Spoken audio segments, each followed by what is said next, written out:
halyegii hore wuxuu sheegay in qofkii seeftan soo saara uu heli doono awood aan xad lahayn isla markaana noqon doono boqorka cusub.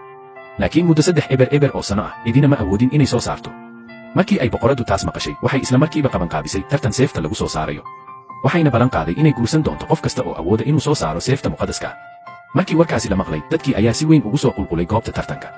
goordhow waxaa soo galay wiilka ninka ugu taajirsan kaas oo aan weligiis guuldarro arag noloshiisa.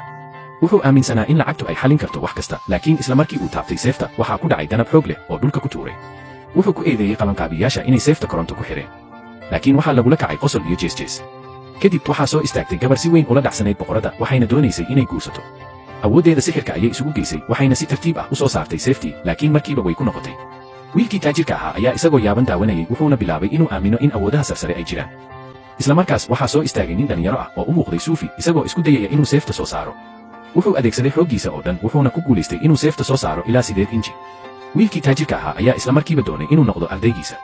laakiin intii uu ninkaasi guushiisa ku faraxsanaa waxaa soo istaagay oday 8 eber jir ah. waxaa la ogaaday in odaygu isna doonayay inuu guursado boqoradda. wuxuu si kalsooni leh u akhriyey erayo sixir ah wuxuuna si tartiib ah u qabtay seefta sixirka leh. seeftii ayaa si tartiib ah odaygii u soo saaray.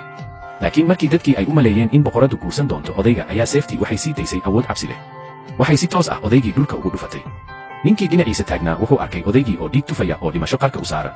wuxuu u istaagay si uu u waco lambarka gurmadka laakiin odaygii wuxuu diiday inuu aqbalo guuldarradiisa. ninkii arrintan daawanayay ayaa si fudud seefta u soo saaray oo u dhiibay odaygii. odaygii ayaa isagoo rumaysan la eegay kadibna gebi ahaanba wuu suuxay. markii uu ninkii taas arkay wuxuu markiiba weydiiyey inuu jiro dhakhtar laakiin cidina dan kama gelin. taas beddelkeeda waxay weydiiyeen sida uu ku soo saaray seefta sixirka leh. ninkii aad buu u wareeray wuxuuna si isdaba joog ah seefta u soo saaray si uu u tuso. markii ay boqoraddu aragtay muuqaalkaas aad bay ugu faraxday isla markiiba waxay tagtay goobta tartanka waxayna isku diyaarisay inay guursato ninkaas.